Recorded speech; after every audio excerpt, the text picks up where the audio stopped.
Assalamualaikum warahmatullahi wabarakatuh. Alhamdulillah wassalatu wassalamu ala Rasulillah wa ala alihi wa sahbihi wa mawalah.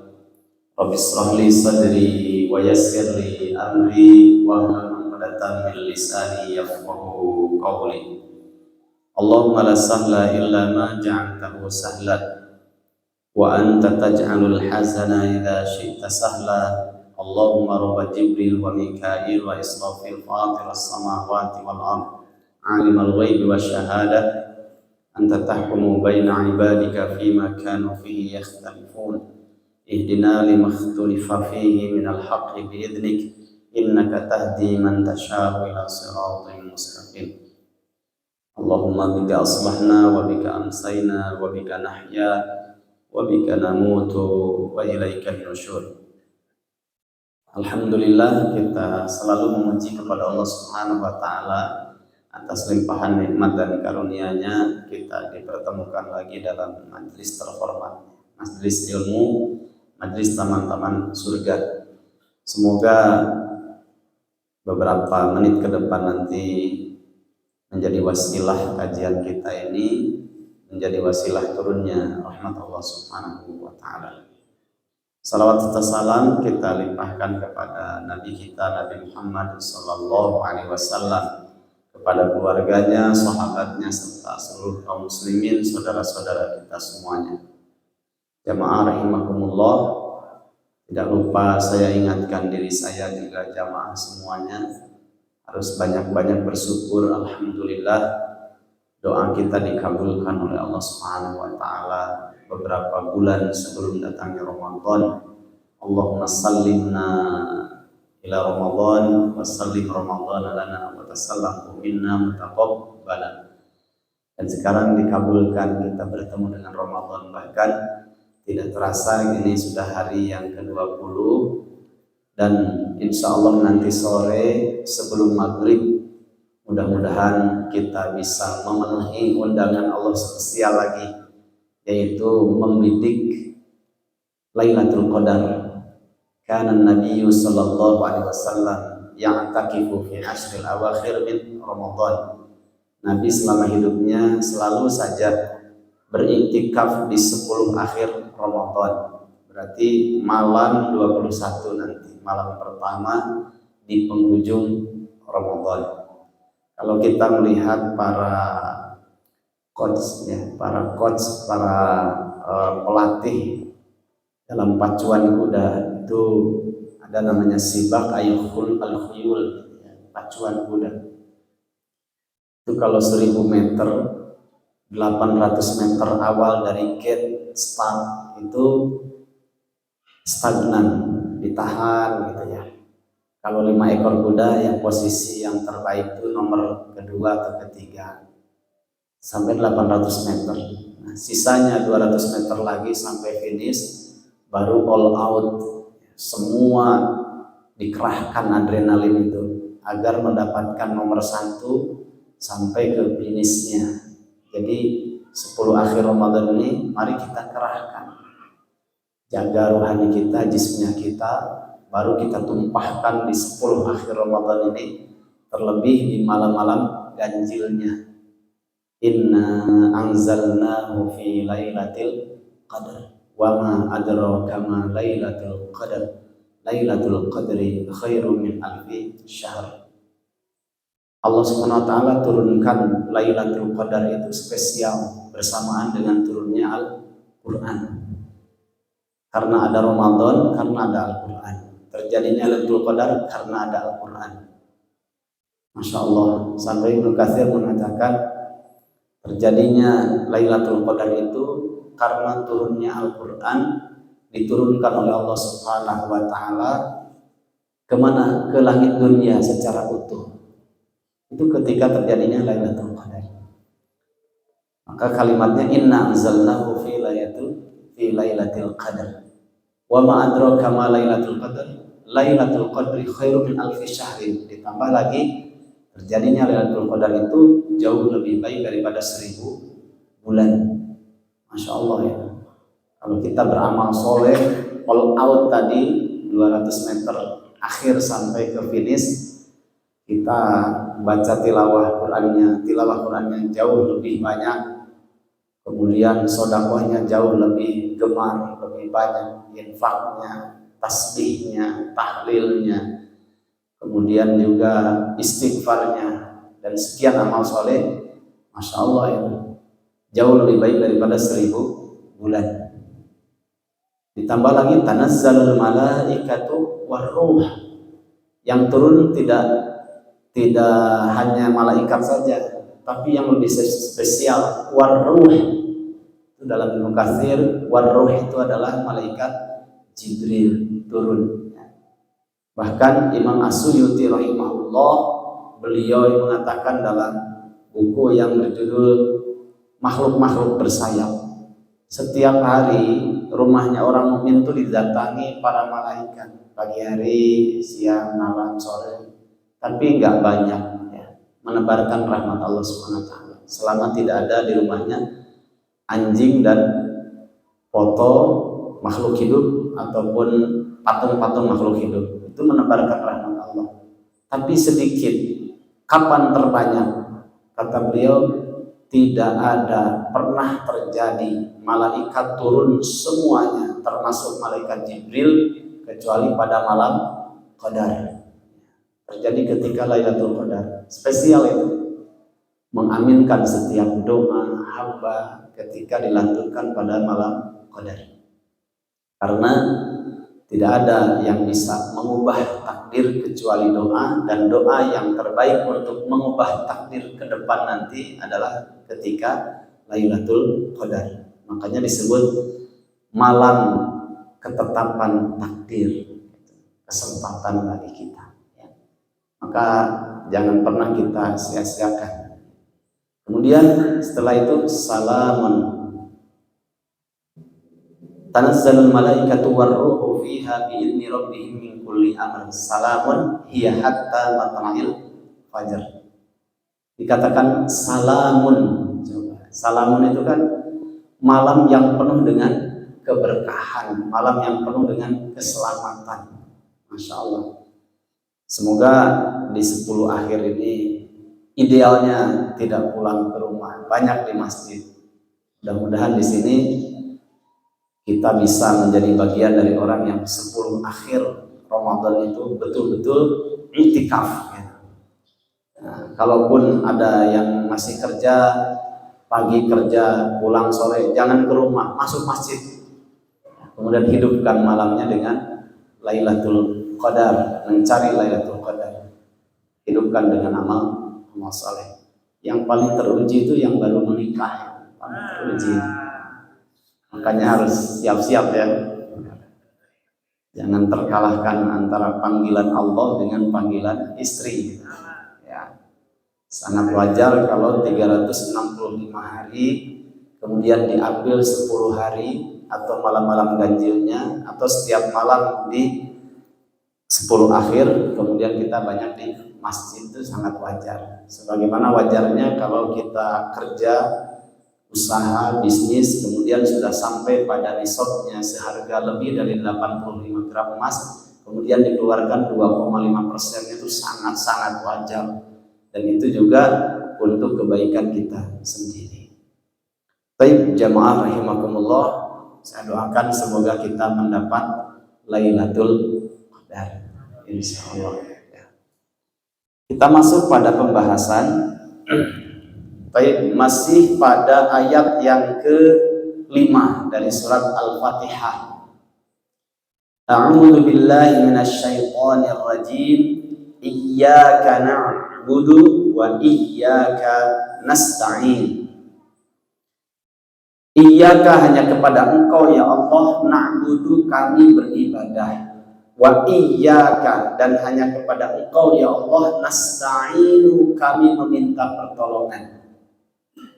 Dalam riwayat yang panjang pada pertemuan di awal sebelum masuk pada ayat surat Al-Fatihah, bahwa Al-Fatihah ini dibagi menjadi 3. Ketika masuk pada ayat yang ke-5, kata Allah, ini adalah untukku dan untuk hambaku. Iyyaka na'budu wa iyyaka nasta'in. Hamba Allah termasuk kita menyatakan janjinya di dalam mengabdikan diri dan meminta pertolongan kepada Allah. Dan posisi Allah adalah satu-satunya tempat untuk menundukkan diri kita kepadanya dan meminta pertolongan kepadanya dalam segala urusan, baik urusan dunia maupun urusan akhirat. Sehingga dari sejak kita bangun, melakukan aktivitas sampai kita tidur lagi, semuanya itu hanya untuk Allah Subhanahu wa Ta'ala.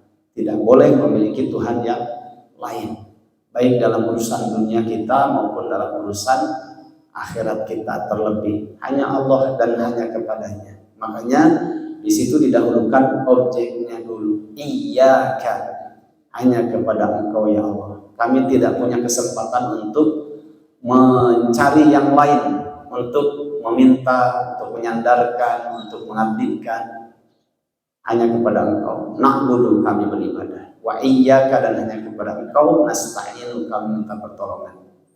Jamaah rahimakumullah, terakhir kemarin kita masuk pada pembagian bentuk-bentuk kemusyrikan dan sejarah terjadinya manusia menyekutukan Allah Subhanahu wa Ta'ala, memiliki Tuhan selain Allah. Karena kita tidak boleh di masjid menyatakan iyyaka na'budu wa iyyaka nasta'in, kemudian di luar masjid kita tidak membawa ikatan perjanjian kita kepada Allah, sehingga sedikit saja bergeser menyandarkan dalam urusan dunia ataupun dalam urusan akhirat, terlebih kepada selain Allah, sehingga tidak sadar kita jatuh kepada kemusyrikan.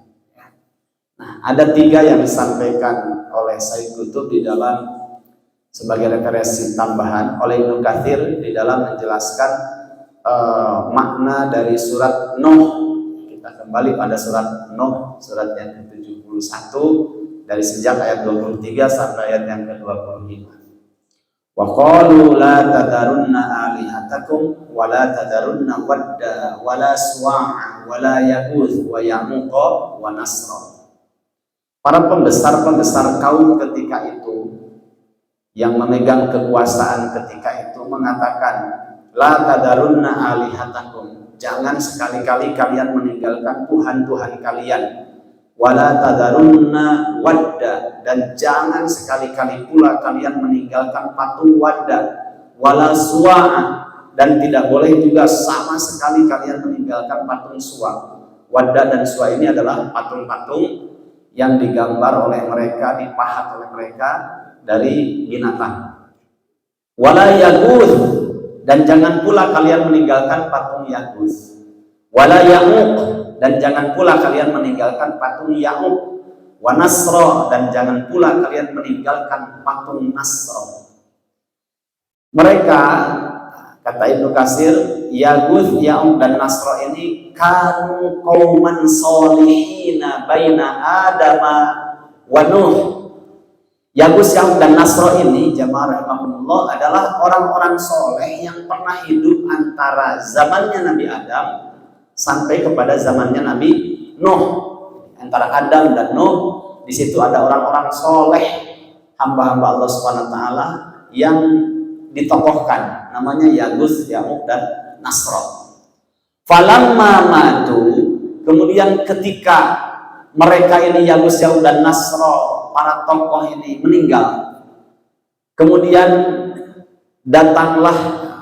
berkatalah generasi yang pertama itu.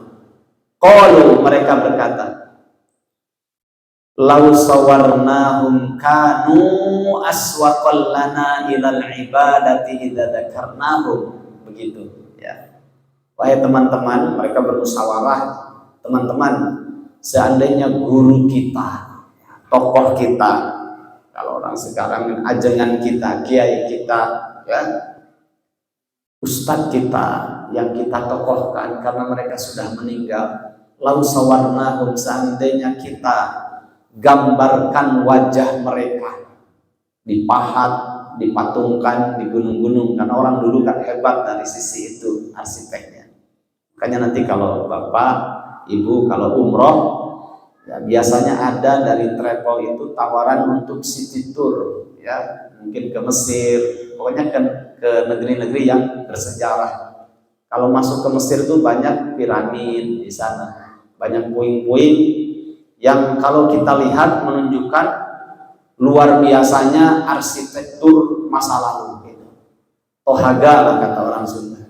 Berarti menunjukkan peradaban ketika zaman dulu juga luar biasa. Nah, kaum yang mengikuti Yagus Yaud dan Nasro ini kemudian mengatakan seandainya kita pahat, kita gambarkan guru-guru kita, tokoh-tokoh kita, itu kanu aswaqal lana ilal ibadati karena ketika melihat wajah mereka itu bisa memberikan motivasi tersendiri kepada kita untuk semangat beribadah kepada Allah. Fasawwaruhum, kemudian dipahat, digambarkan, dipatungkan wajah Yagus Yaud dan Nasro itu. Baru selesai memahatkan, mematungnya, kemudian generasi pertama ini meninggal. Tsumma matu. Waja'a akharun. Dalam tafsir Ibnu Katsir waja'a al-akharun. Kemudian datanglah generasi yang kedua yang tidak pernah bertemu dengan orang soleh Yagus Yaud dan Nasr, belum pernah ketemu. Dabba ilaihim iblisu, kemudian iblis merasuki ke dalam hati mereka. Naharewas cek iblis teh. Kanu yu'badunahum wa yusqaunal matar. Kamu udah tahu ya, dulu bapak-bapak kamu itu kalau beribadah ke sana, mereka minta modal ke sana. Mereka juga kalau minta hujan ke sana. Kalau urusan apapun mereka sowan dulu ke sana. Tabaruk, ya, minta keberkahan kepada patung itu orang-orang soleh dahulu. Akhirnya fa'abaduhum, kemudian mereka mengibadahinya. Nah, kata Ibnu Katsir, awal terjadinya penyimpangan dalam urusan ibadah sehingga memiliki Tuhan yang lain, disinilah awal pertama kali terjadinya kemusyrikan. Sejarahnya seperti itu. Mungkin ada satu pertanyaan, Ustaz, kenapa bisa seperti itu ya? Baik. Ustaz Muhammad Kutub, kita ambil dari referensi yang lain sebagai tambahan. Ustaz Muhammad Kutub ini membuat satu buku judulnya Asyirku wal Ilhad, Syirik dan Ateisme. Kenapa bisa sampai terjadi seperti itu? Ada dua faktor yang menjadi pelajaran bagi kita. Sebelum nanti kita masuk pada Fidilalil Quran, ya. Jangan lupa Bismillah dulu.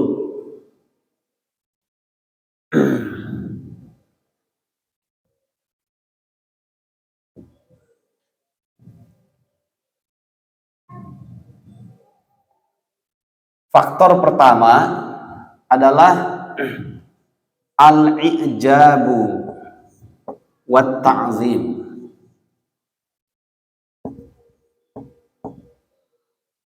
Kan begini dalam ilmunya, Pak. Kita harus meyakini adanya hukum sebab musabab. Kenapa dia kenyang? Karena dia makan. Ya. Kenapa dia lapar? Karena dia berhari-hari safar tidak bawa bekal. Ada sebab terjadinya sesuatu. Ini juga sama. Kenapa bisa terjadi menyekutukan Allah sebagaimana yang terjadi kepada generasi kedua yang menyekutukan Allah dalam urusan meminta hujan, meminta rizki kepada patung-patung Yagus Yaud dan Nasro yang dikisahkan oleh Ibnu Katsir itu. Kenapa kok bisa seperti ini? Ya, itu dikaji oleh Ustaz Muhammad Kutub dalam bukunya Asyirku wal Ilhad, Syirik dan Ateisme. Kata beliau, itu ada beberapa faktor. Faktor yang pertama, ini al-i'jabu wat ta'zim.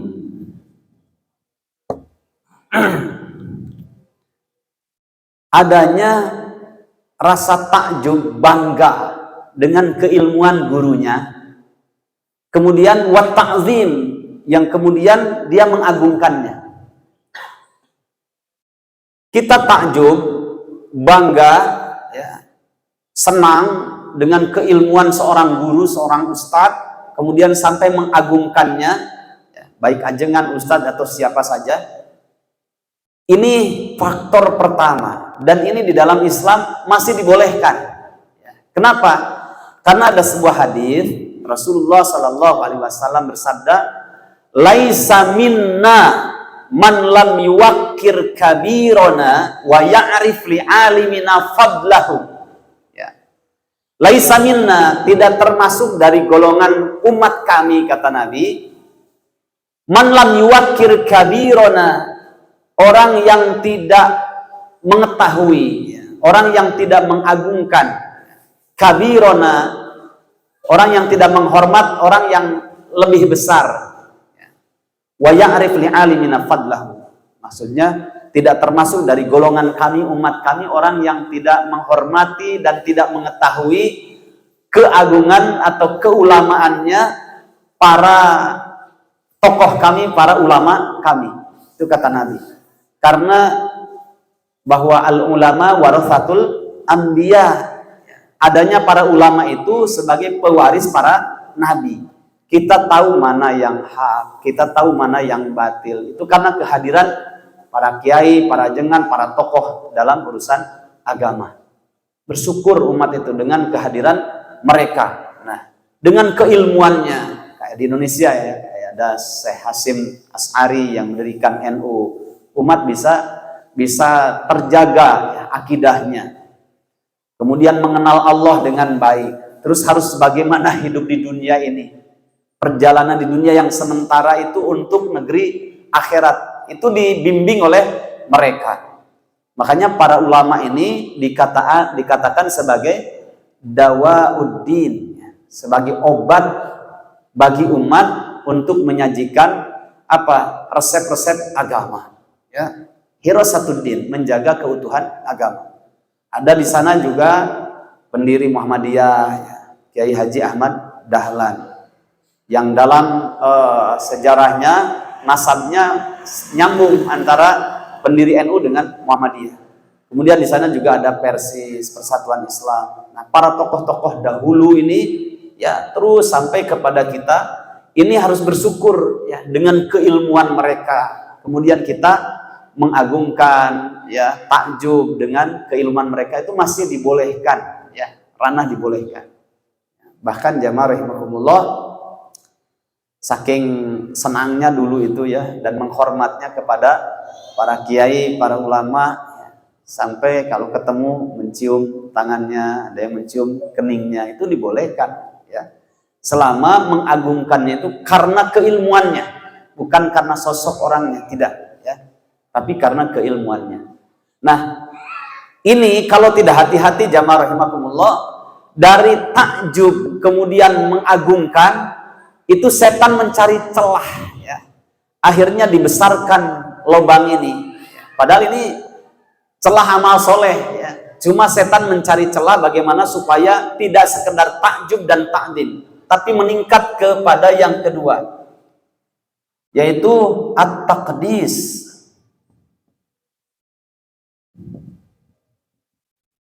Kalau ini sudah melampaui batas. Takdis itu adalah mengkultuskan. Nah, ini sudah bahaya kalau sudah masuk ke ranah mengkultuskan. Makanya ada sebuah syair di dalam kitab Ta'limul Muta'allim ya. Adab seorang murid kepada guru. Buku itu bagus sekali. Sebelum kita belajar yang lain, biasanya di pesantren-pesantren itu kita belajar itu dulu supaya ilmunya berkah, tahu mana hak seorang guru, hak seorang kiai ya, tokoh yang harus kita penuhi sehingga berkah ilmu yang disampaikannya.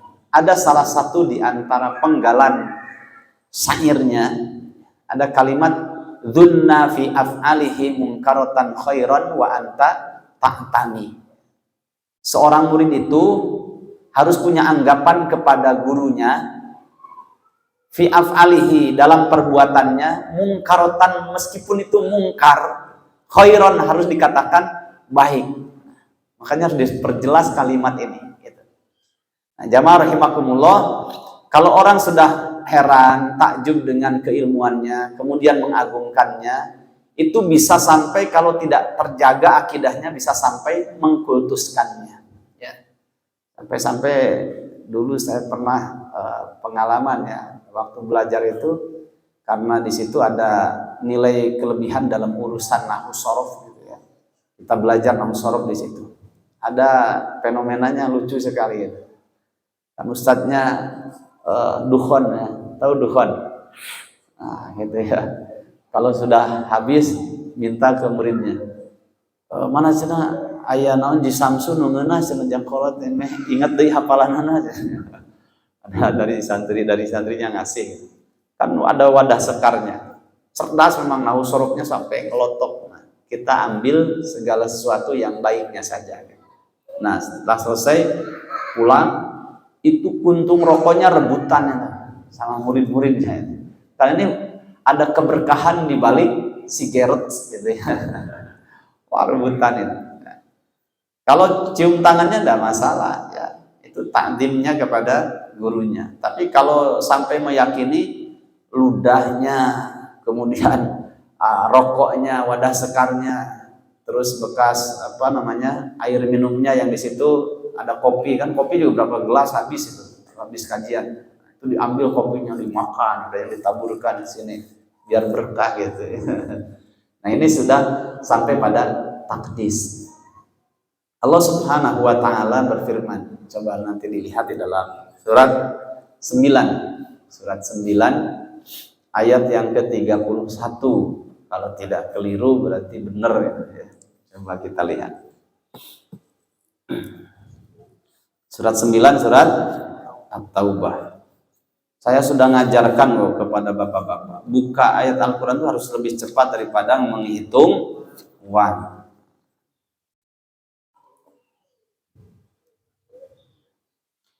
A'udzu billahi minasyaitonir rajim.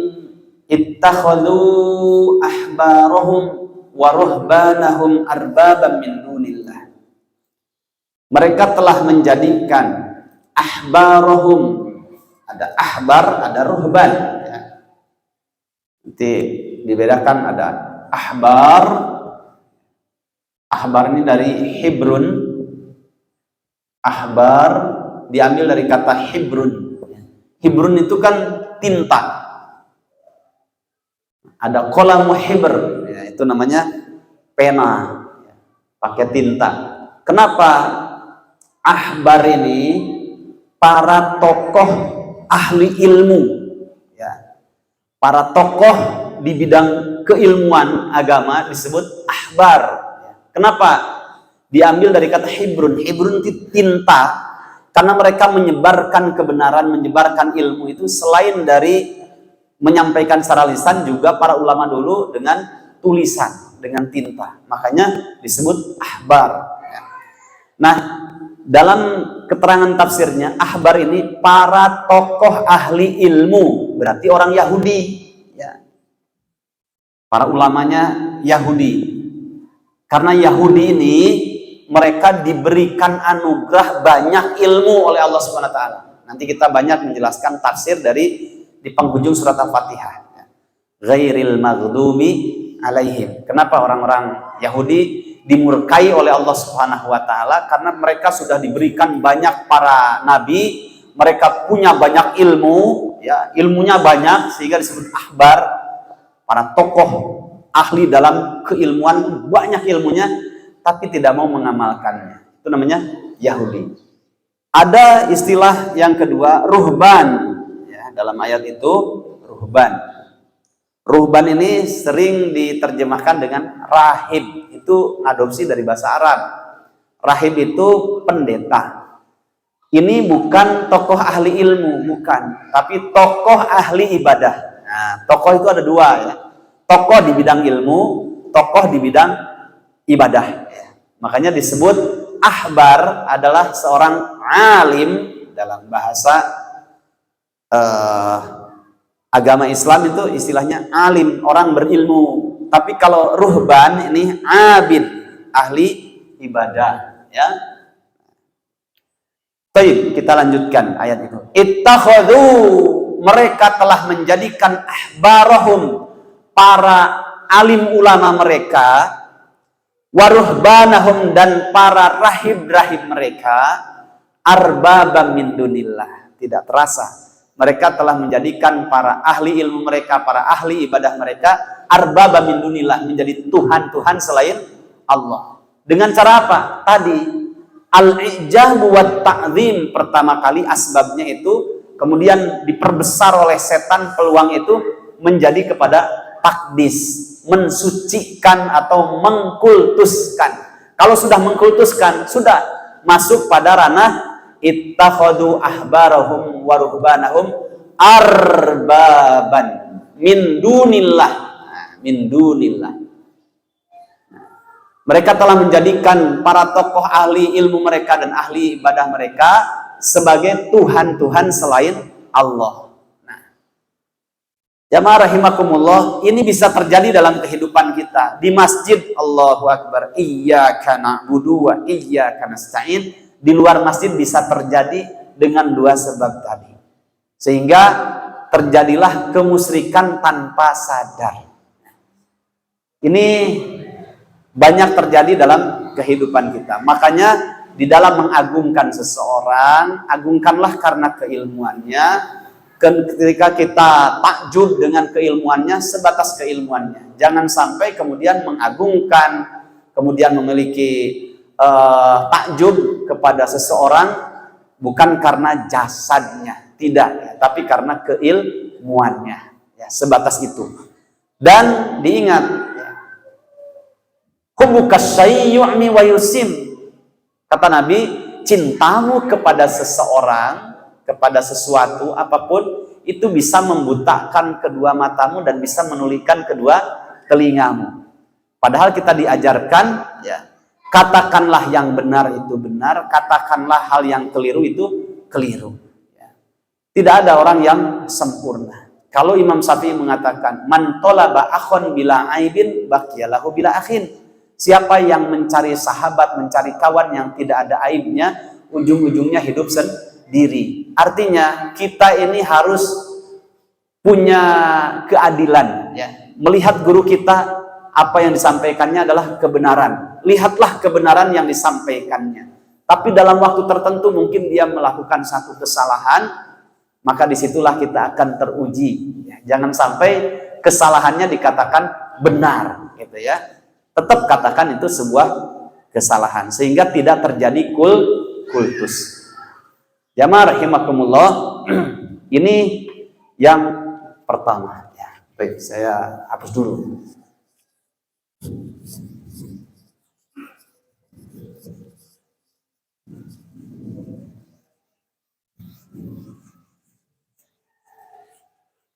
Nah, di dalam kita ambil referensi yang lain, yaitu di dalam tafsir fi dilalil Quran, di bawah naungan Al-Quran karya Said Qutb. Said Qutb ini kakaknya, Muhammad Qutb ini adiknya, kakak beradik.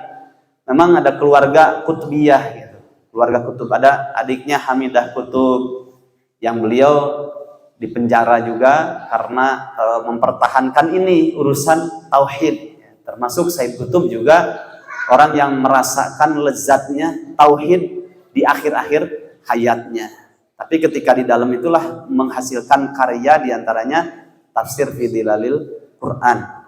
Beliau waktu itu, sedikit saya bercerita, beliau ketika itu ditawari oleh pemerintahan di Mesir pada masanya Gamal Abdul Nasir. Di Mesir itu kalau aslinya bukan Gamal, ya, Jamal gitu ya. Karena orang Mesir itu nggak bisa bilang jim. Kalau bilang jim pasti gin, ya. Kalau bilang ij'al lana ilahan kamalahum aliha, enggak ij'al tapi ig'al, itu orang Mesir. Sebagaimana orang Sunda nggak bisa bilang fa, ya. Nah, pasti pa, gitu. Kemudian ae, ao, gitu. Au jadinya ao, gitu ya. Itu orang Sunda. Kalau da sama za juga susah biasanya orang Sunda. Makanya kalau ada orang yang bilang orang Sunda nggak bisa bilang fa, itu fitnah. Kalau orang Jawa, tahu kan orang Jawa apa susahnya? Ain, ya. Pasti nga gitu. Nah, ternyata orang sana juga yang ngobrolnya bahasa Arab, ada yang nggak bisa juga, umumnya orang Mesir gitu. Makanya pada pemerintahan Jamal Abdul Nasir atau Gamal Abdul Nasir itu ekstrimnya luar biasa. Kalau bahasa saya ngambil dari bahasa Al-Quran, Fir'aun pada masa Gamal Abdul Nasir itulah orangnya. Ya. Nah, ketika itu dia membuat statement karena sudah gerah gitu ya.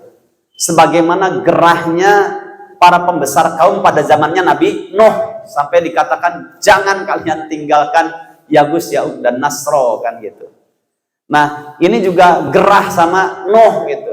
Gerah sama Said Qutb salah satunya, karena dia menjelaskan tentang tauhid itu sampai pada akarnya dengan bahasa sastra yang ada dalam kitab Fidilalil Quran itu.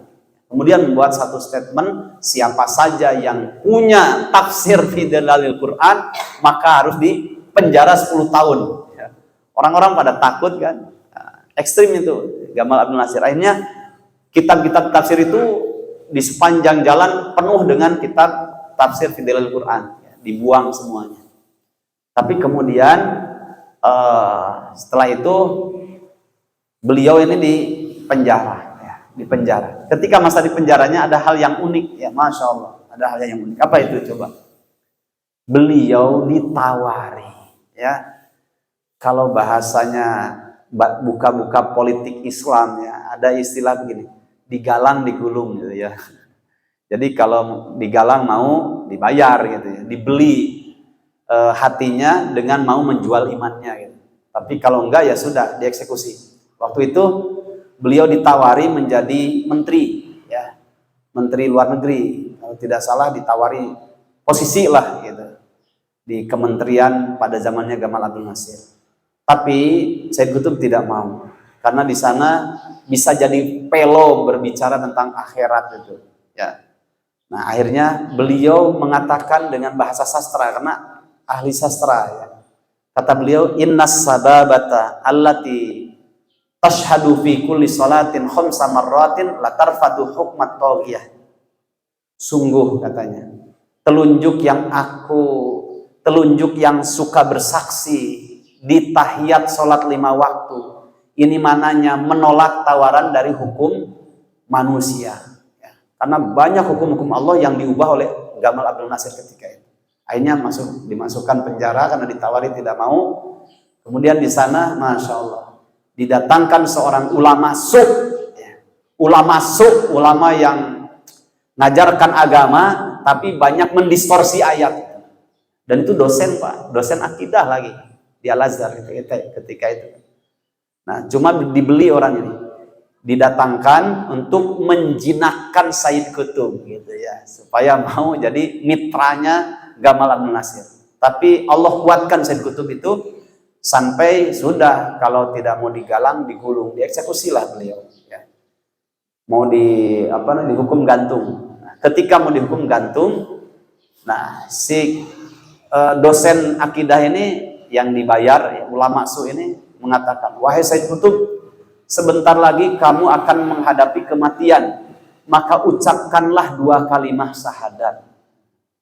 Kata Said Qutb, saya digantung ini karena memperjuangkan 2 kalimat syahadat. Sedangkan kamu pergi ke sana kemari pakai mercy, kemudian dengan dibayar setiap bulannya oleh pemerintahan yang benci kepada Islam karena kamu menjual 2 kalimat syahadat. Aduh, ini nikmat sekali gitu ya. Itu kan kalimat ketegasan karena sudah menikmati ayat-ayat yang kita sampaikan tadi. Itulah kalau kalimat iyyaka na'budu wa iyyaka nasta'in sudah menghunjam dalam hati seseorang, dan Allah kuatkan karena hamba itu memilih jalan yang benar. Apapun rintangan, ujian sebesar apapun kekuatan ujian dan rintangan itu, tetap saja Allah nomor 1, nggak bisa disilangkan, nggak bisa disimpangkan. Sebagaimana seorang wartawan yang terjadi di bagian lembaran-lembaran mutiara di Suriah kan begitu ya. Seorang wartawan yang dipaksa oleh Sabiha yaitu kelompok pasukan elitnya, ya, yang dulu mantan preman ketika terjadi kemanusiaan, dibayar oleh Bashar Assad di Suriah, dibayar, digaji, dipersenjatai.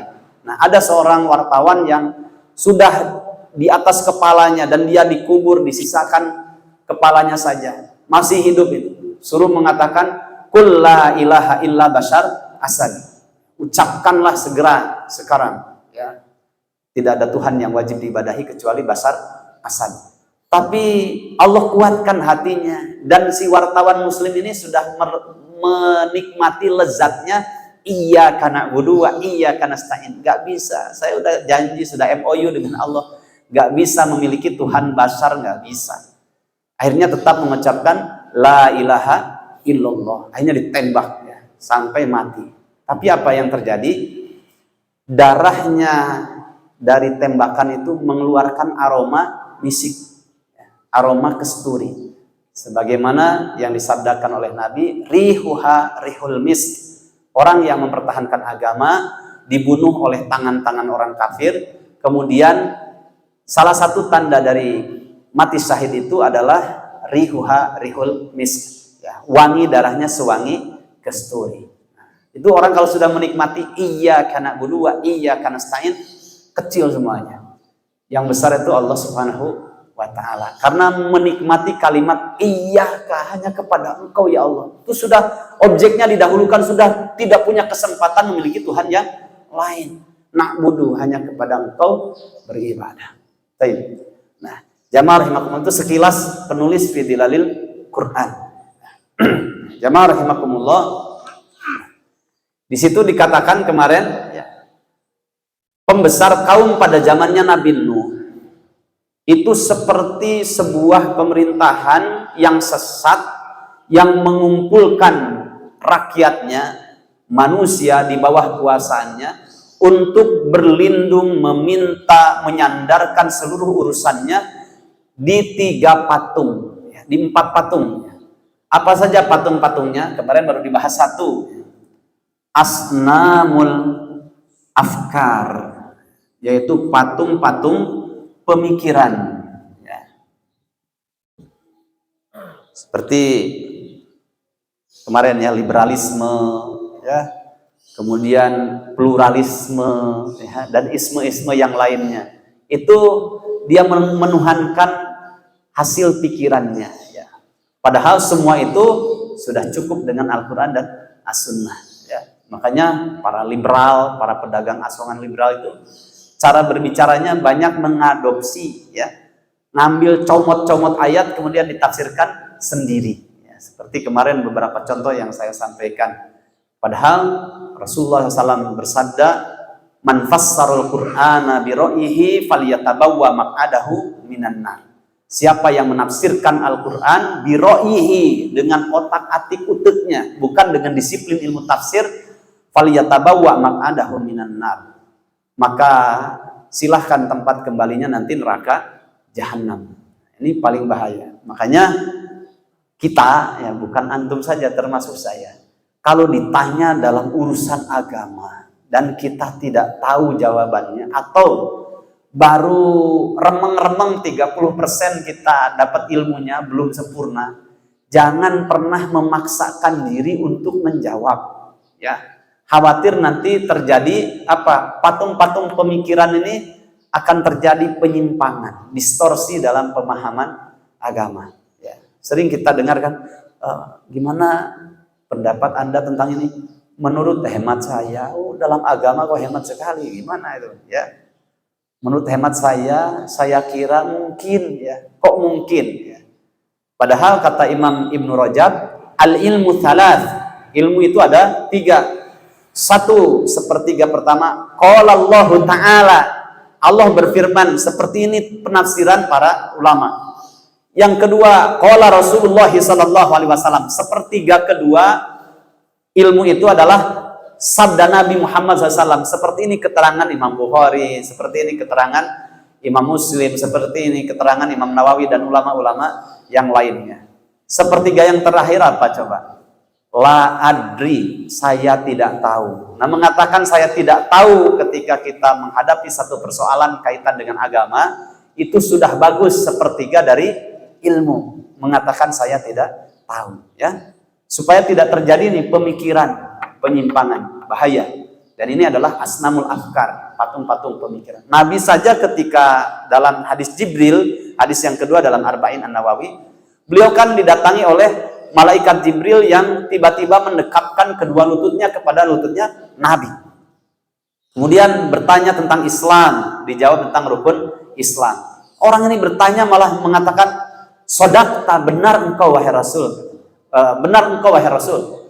Aneh bertanya, kemudian dijawab, membenarkan jawabannya. Sebagaimana seakan-akan seorang guru kepada murid. Ditanya, benar jawabannya, benar kamu. Tanya tentang iman, dijawab tentang rukun iman. Sodakta, jawab lagi, benar engkau wahai Rasul. Yang ketiga dijawab, bertanya tentang ihsan, dan dijawab, anta'budallah ka'annaka tarahu fa illam takun tarahu fa innahu yaraka. Kamu beribadah kepada Allah seakan-akan kamu melihatnya. Kalau tidak bisa melihatnya, tanamkan pada dirimu, Allah itu pasti melihatmu. Nah, 3 pertanyaan, Islam, iman, ihsan, dijawab oleh Nabi karena Nabi tahu ilmunya. Tapi ketika ditanya, mata sa'ah, kata malaikat Jibril, kapan terjadinya hari kiamat? Nabi tidak tahu. Maka Nabi mengatakan, mal mas'ulu anha bi'alama minas sa'il. Yang bertanya itu jauh lebih tahu daripada yang ditanya. Maksudnya apa? Saya tidak tahu gitu. Nabi tidak pernah ketika ditanya kapan terjadinya hari kiamat, menurut hemat saya kira enggak. Nabi katakan jujur, ya, saya tidak tahu. Ya. Itu sekualitas Nabi. Ya.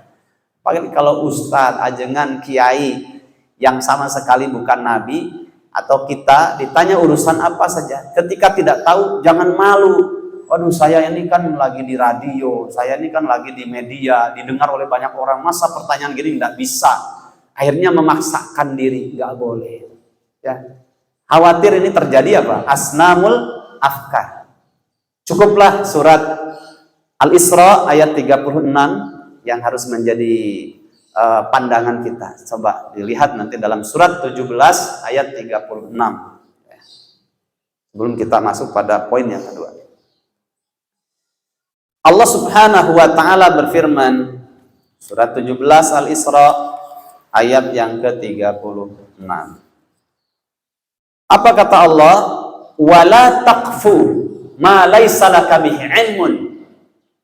Di dalam tafsir Ibnu Katsir dikatakan, Ibnu Abbas mengatakan wala taqfu ay wala taqul, dan janganlah kamu berkata ma laisa laka bihi ilmun, yang kamu tidak tahu ilmunya.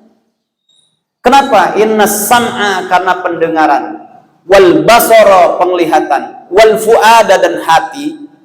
Ini komponen-komponen untuk tolabul ilmi. Pendengaran, penglihatan, dan hati. Kana anhu kullu kana anhu mas'ula.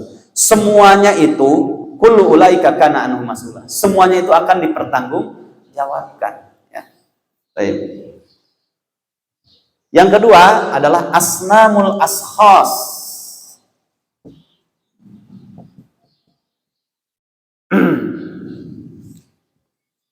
Asnamul ashkhas, patung-patung kepribadian manusia. Ashkhas dari syakhs.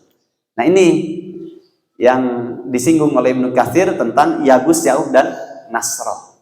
Makanya mungkin di sini di antara kita punya murid, ya. Ada mungkin di antara kita yang ustadz punya santri, ada di antara kita mungkin yang punya tokoh, kemudian punya bawahan. Itu kadang menjadi ujian tersendiri. Saya pernah itu, ya. Di Bangka itu 2009.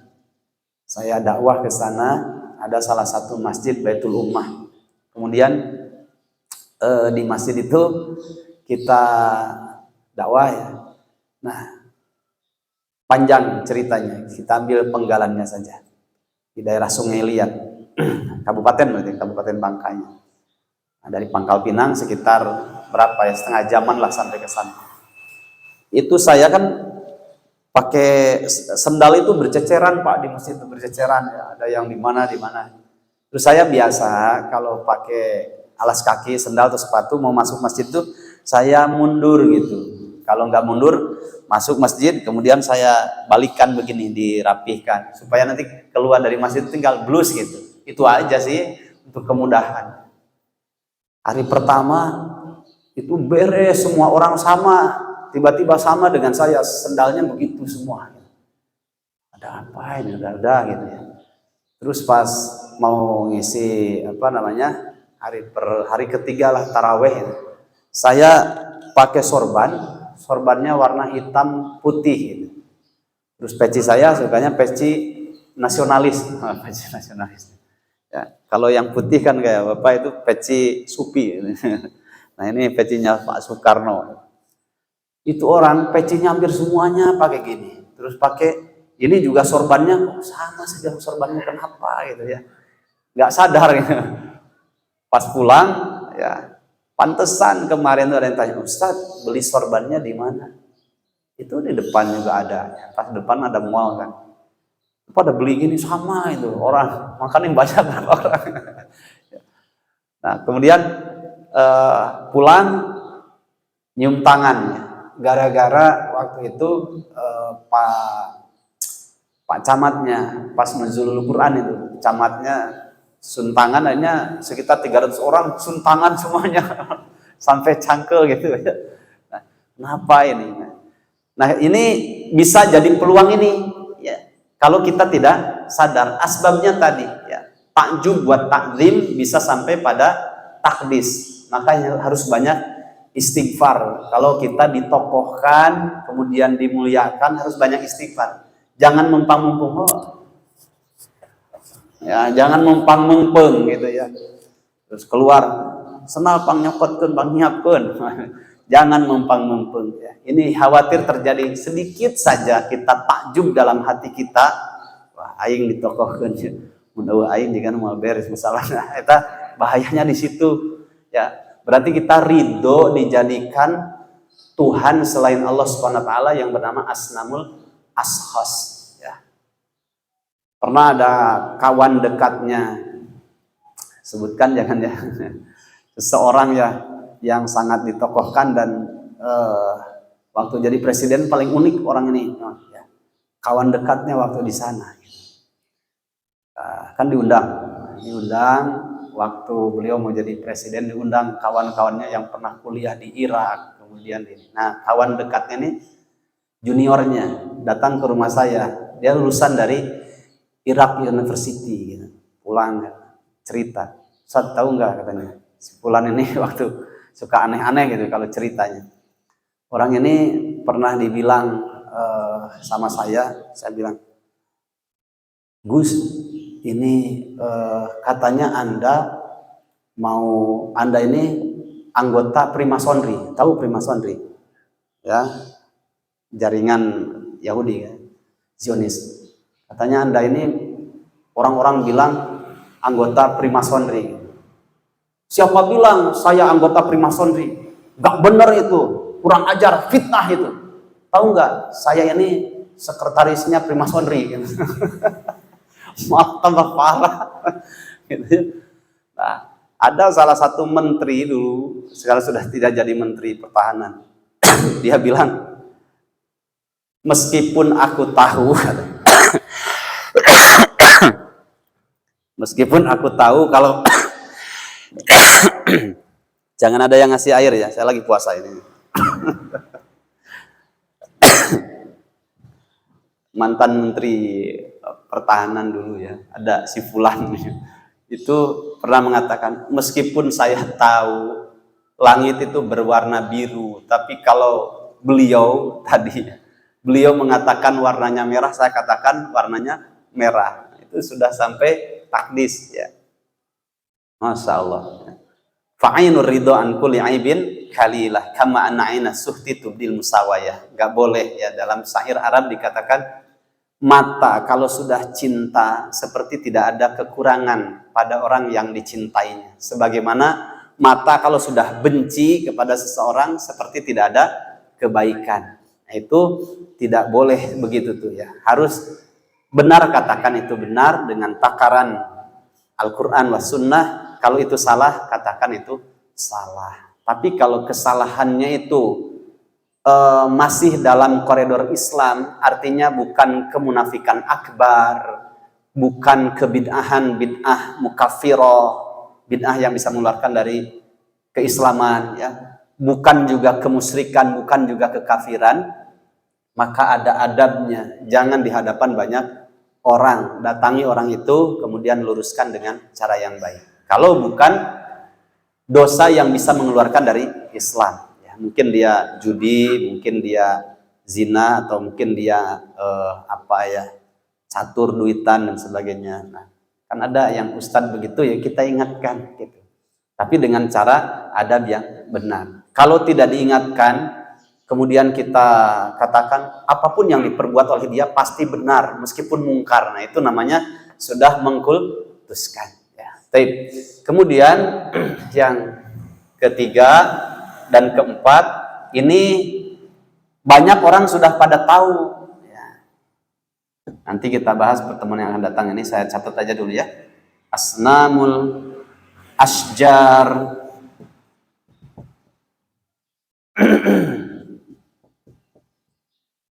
Kemudian asnamul ahjar.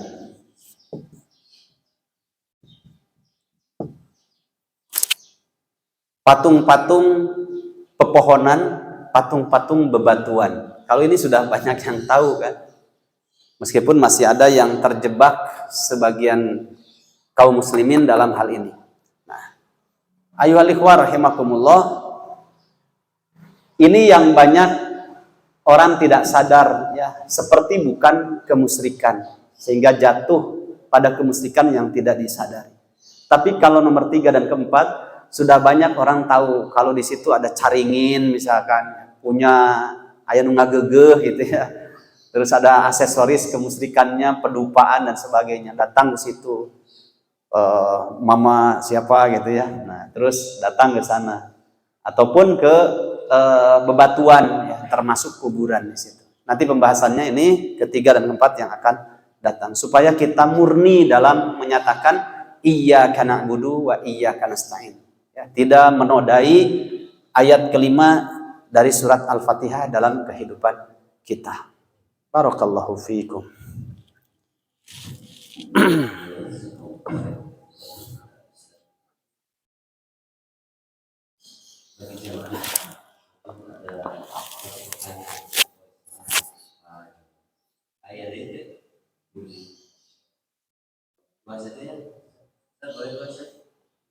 Mangga.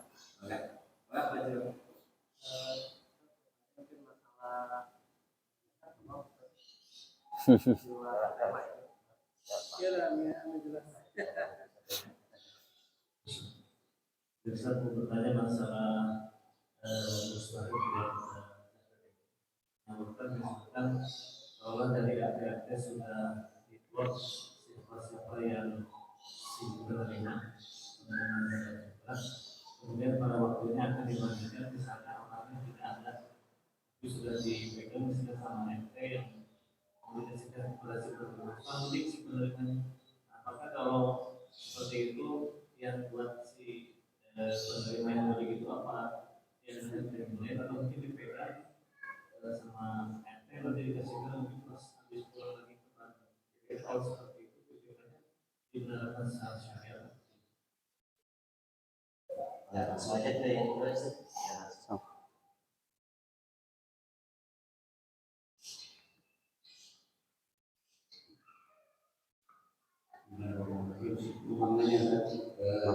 Saya penasaran pada itu yang pertama itu soal patung-patung pemikiran yang di dalamnya itu termasuk liberalisme yang mana dalam kehidupan masyarakat kita secara langsung dan enggak itu kebanyakan mengarah ke liberalisme. Contohnya ada yang momen yang dekat itu saat Idul Fitri kan tiap dia jiwa itu kebanyakan rata-rata menyisihkan uang buat baju lebaran yang mungkin kalau dikalkulasi rata-rata ya 500.000 itu bagi orang-orang biasa atau lebih buat yang.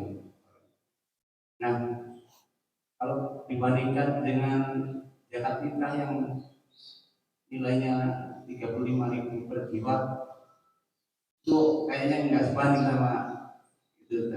Gimana itu? Mohon tanggapannya. Terima kasih. Assalamualaikum.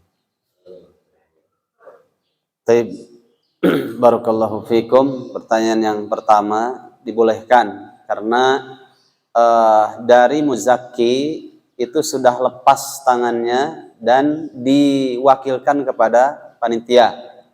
Nah, panitia ini sebagai wakil dari muzaki. Kemudian sudah tersampaikan kepada orangnya. Itu sudah bukan perwakilan lagi ketika sudah sampai ke Pak RT atau Pak RW. Itu sudah sampai kepada mustahik. Cuma qadarullah kan mustahiknya tidak ada, tapi amanat sudah tersampaikan. Ya, boleh itu, tidak masalah. Dan ini termasuk hukum nawazil. Memang idealnya langsung itu, tapi kan qadarullah orangnya tidak ada. Ya. Baik, itu yang pertama. Yang kedua, idealnya memang Pak begitu, ya, mendahulukan untuk zakat fitrahnya, tapi tidak disalahkan juga untuk beli pakaian karena memang yang terbaik adalah pakaian untuk Idul Fitri adalah pakaian yang baru, yang bersih, yang suci gitu ya. Nah, di situ kembali kepada kemampuan seseorang dan kejujuran orang itu di dalam mengukur kemampuannya, ya. Dan kita tidak bisa menilai, bisa saja orang ini seperti biasa ternyata duitnya mah seueur tiasa wae gitu ya. Nah, gitu. Nah, mungkin kembali kepada diri kita sendiri. Kalau kita sendiri janganlah begitu ya. Harus dahulukan untuk zakat fitrahnya. Adapun baju yang penting menutupi aurat, kemudian pantas gitu ya, bersih, suci gitu. Memang banyak orang yang mungkin dia sudah menabung lama gitu ya. Karena ada juga yang begini Pak, dia bagi-bagikan gitu. Kalau dapat uang itu dari 1 tahun sebelumnya. Itu ada yang sampai apik begitu. Ini kenceleng untuk pakaian nanti Idul Fitri. Ini untuk zakat fitrah. Sampai ada yang begitu. Ya, jamaah itu ada yang apik begitu. Bahkan ini untuk umroh, ya, ini untuk sekolah anak, sudah dibagi-bagi. Kalau untuk makan ada juga yang sangat irit gitu. Kita lihat bajunya tiap hari biasa, makannya biasa juga. Tapi untuk baju ternyata dia sampai bajunya bagus, mungkin bajunya ini mahal. Tapi bisa umroh juga. Ternyata dia apik tadi ya, bisa mengumpulkan itu. Nah, kita kedepankan husnudon saja bagi orang-orang yang seperti itu. Cuma kalau diri kita ya tetap dahulukan tadi zakatnya, ya, zakatnya. Baik, barakallahu fikum. Begitu Pak ya. Saya nggak tahu titik liberalnya di mana gitu.